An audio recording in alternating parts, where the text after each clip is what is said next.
Hello all. So today I'm going to talk to you about divergent successional trajectories in mid-to-late successional tropical forests in Panama. So as many of you know, a lot of aspects of successional recovery are well understood. So I'm going to just briefly talk through this Porter et al. 2021 paper, which looked at sites across the Neotropics and in West Africa.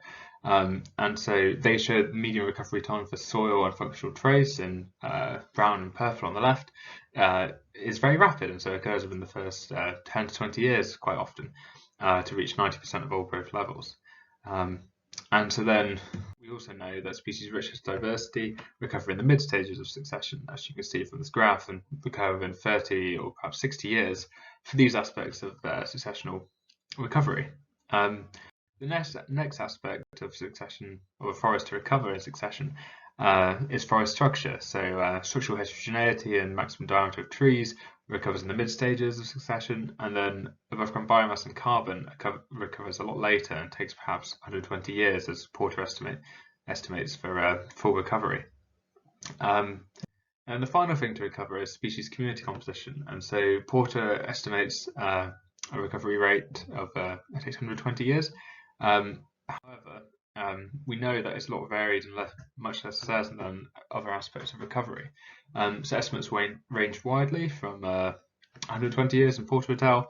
To 210 years in Cole et al.'s meta-analysis looking at paleotropical records of pollen across the tropics, finding that the median recovery time was 210 years, and this estimate ranged very widely from 10 years to 95% recovery of old growth to thousands of years. And Rosendahl et al. Also have the very variable recovery rate estimated for a median time of 487 years to reach 90% of old growth to never reaching old growth in their study. So why is this recovery rate variable, and why does it perhaps never recover or recovers very slowly? So firstly, habitat fragmentation can be an issue for secondary forest sites. There may not be old growth seed sources available nearby, or perhaps no dispersers to bring the old growth seeds there. Or it could be that there's edge effects occurring in these sites, which mean that old growth species aren't suited for them. Or perhaps the sites are just continually disturbed, and so will never reach a kind of climax old growth community. Alternatively, it could be that the lack of late successional studies in the tropics means that our estimates of recovery in these time periods aren't necessarily the most accurate. We can see from this paper in Master et al. In 2013 that there's very few studies 75 to 150 years in, and they're looking at species richness recovery to old growth in this plot. And then on the right, we can see Rosendahl's plot looking at recovery to old growth, and you can see again there's these areas with very few studies compared to the early stages of succession, and so maybe our estimates aren't that well quantified in these areas, and so we're going to try and address that a little bit with this research. So we have a couple of key questions. We're looking at the basic aspects of recovery too, so looking at whether forest structure, species diversity, and composition recover to old growth in our chrono sequence, and also looking at whether rare species and habitat specialists recover too, as this is another aspect of community composition which is important.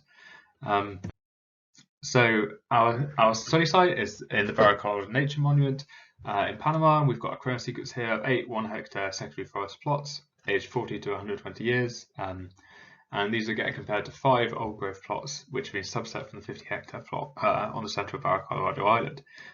So we have sites on the Barrancollo Island and on the peninsulas themselves as well. And we're looking at all trees and palms greater than 5 centimeters diameter. So for our analysis, we use a mixture of GLMs and beta regressions to analyze the effect of age on structure, species richness, and diversity.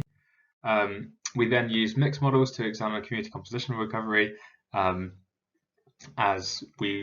this, we followed the Northern et al. Paper in 2017, where they did pairwise comparisons between each of their secondary forest sites and the old growth sites, and so we obviously have to take that into account in our models. We also use a multinomial model to classify rare and specialist species based on this Chasson et al. Paper, which uses abundance of each species and supermajority to help classify that. So onto our first results, forest structure. We can see we have these two graphs here, which will be the same kind of throughout, with the axes of stand age is always going to be on the x-axis, and we have all of our plots on there could be compared to old growth, although old growth is not included in the models because we can't assign it an age. So on the left we have stem density, and you can see it's highly variable, and we don't show a consistent pattern of recovery here. But basal area, on the other hand, consistently recovers through time before reaching old growth levels after roughly 90 years. And so this is in line with previous studies and previous research at the site in smaller transects to show that woody debris and carbon can also recover within this time span. So we're pretty certain that our forest structural aspects recover within this 90 years in our moist Panamanian tropical forest. Species richness, on the other hand, is surprising from this kind of sequence in that although we have very old sites, we don't actually see evidence of species richness or rarefied species richness recovery. There's no consistent pattern here, and it's quite interesting that we don't reach mean old growth levels. Species diversity, on the other hand, recovers prior to the start of our current sequence, and there's other research from Dent et al. Showing that diversity recovers perhaps within 20 years in our forest stands. On the left you can see evenness, and interestingly that's also recovered, but then is actually declining through time, but it's heavily influenced by one site, Barber. So this is one of our 120-year-old plots, which is an outlier through all metrics, and which is interesting. So it has the highest stem density, it has highest basal area, lowest species richness, and also low evenness and diversity. And so perhaps this means that some alternate successional trajectory is going on here. We'll get back to that later, but firstly look at community composition. So we use three different aspects of similarity here. So firstly, an instance-based similarity index, which is Sorensen's, showing just for the presence of species, but not including their abundance. And we can see very rapid recovery here. There's no significant trend because it recovers very early on and levels off. But we can see there's no recovery in past 40-year-old forest, but then 60-year-old and definitely 90-year-old is very similar to mean old growth levels. And so that means that the species present in old growth and those secondary forest sites are very similar. Whereas when we look at abundance-based metrics, they take much longer to recover to old growth levels. So the Horn Similarity Index, which is based on relative abundance here, starts off very dissimilar to old growth and then recovers consistently through time until 120-odd site, where we actually see evidence of convergence, which is great. And so we see community composition converging in 120-odd site there. It's a similar trend for the Morrissey to Horn Similarity Index, but this index is heavily influenced by dominant species, and it's much more variable, as you can see, and starts off being much more dissimilar to old growth. So dominant species are very much different throughout time and only really recover 120 years in. As you can see in all these plots, again, we have this outlier of Barber, which is this 120-odd site, which is very dissimilar to old growth, and is, for instance, in Morrissey to Horn is even more similar to the 40-year-old sites than it is to any of the others. So this site is not recovering the same way as the others. Now looking at specialism and rarity, so we can see this plot, which is the outcome of our multinomial model, and so we have old growth abundance on the x-axis and secondary forest abundance on the y, and the different colours. Green means they're too rare to classify as a species by the model.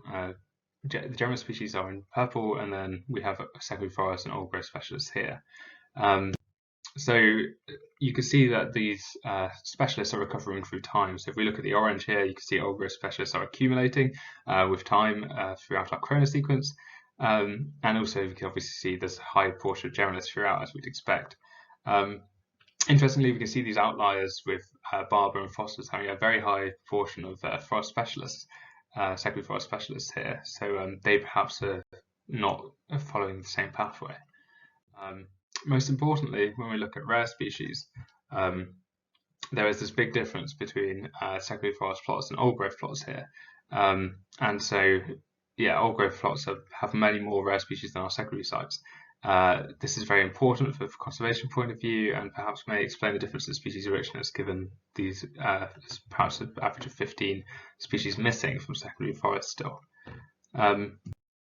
So to wrap this up a bit, we have evidence that forest structure is recovering within 90 years, and diversity also recovers very quickly, and this is very in line with other studies. Community composition and recovery takes longer and can recover within 120 years, which matches Porter et al.'s 2021 paper.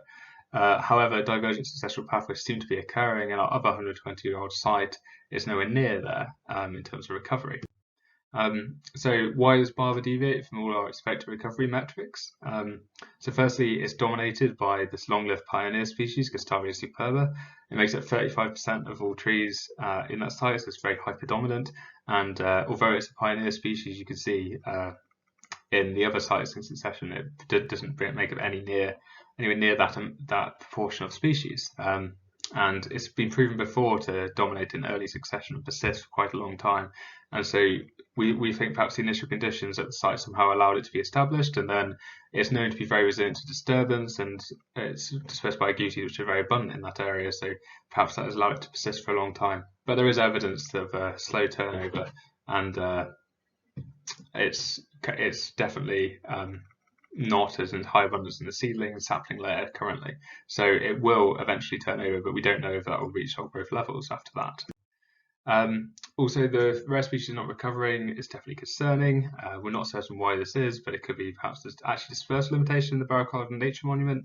Water could be acting as a barrier to dispersal, or perhaps the lack of old growth on the peninsula sites means that there aren't seed sources for these rare species. It could also be that soil variables are having a large effect. And we tried to include in the models by using site level averages, but didn't find anything interesting. So we're going to look at this at a sublot level to further find this effect. I think generally our results highlight the value of existing old growth in old secondary forest, given the long times that it takes for recovery to occur. Thank you all for listening. Have you got any questions?